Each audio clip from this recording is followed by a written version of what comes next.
TNPSC எக்ஸாம்ல இந்த question ப்ரீவியஸா 2 times உங்க கேட்டிருக்காங்க. அதாவது 12 மாடுகள் ஒரு வயலை 10 நாட்களில் மேயும் எனில் 20 மாடுகள் அதே வயலை எத்தனை நாட்களில் மேயும் கேட்குறாங்க.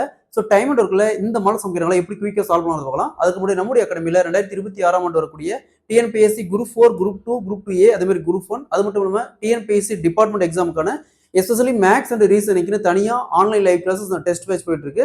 கிளாஸஸ் பத்தி வேற ஏதாவது டீட்டெயில் வேணும்னா மேல இருக்கிற நம்பருக்கு கான்டாக்ட் பண்ணுங்க. கொஸ்டின்ல 12 மாடுகள் ஒரு வயலை 10 நாட்களில் மேயும் எனில் 20 மாடுகள் எத்தனை நாட்களில் மேயும் கேட்கிறாங்க. ஸோ டைம் அண்ட் ஒர்க்ல இந்த மாடல் சமைக்கிட்டாங்களா டைரக்டா 12 மாடு இன்ட்டு 10 வகுத்தல் 20 0 அப்படியே கேன்சல் பண்ணிடலாம். நெக்ஸ்ட் 12 ரெண்டாவது கேன்சல் பண்ணா 6. ஸோ 1 × 6 = 6. ஸோ அப்போ 20 மாடுகள் அந்த வயலை 6 நாட்களில் மேய்து முடிக்கும். Option C is the correct answer. So அதே மாதிரி இந்த சம்ம சால்வ் பண்ணிக்கிற ஆன்சரை கமெண்ட்ல போடுங்க. அதாவது 50 மாடுகள் ஒரு வயலை 75 நாட்களில் மேய்து முடிக்கும் எனில் அதே வயலை 150 மாடுகள் எத்தனை நாட்களில் மேய்து முடிக்கிறாங்க. ஸோ இந்த சம்ம சால்வ் பண்ணிக்கிற ஆன்சரை கமெண்ட்ல போடுங்க. இந்த சம் ப்ரீவியஸா RRB எக்ஸாம்ல கேட்டிருக்காங்க.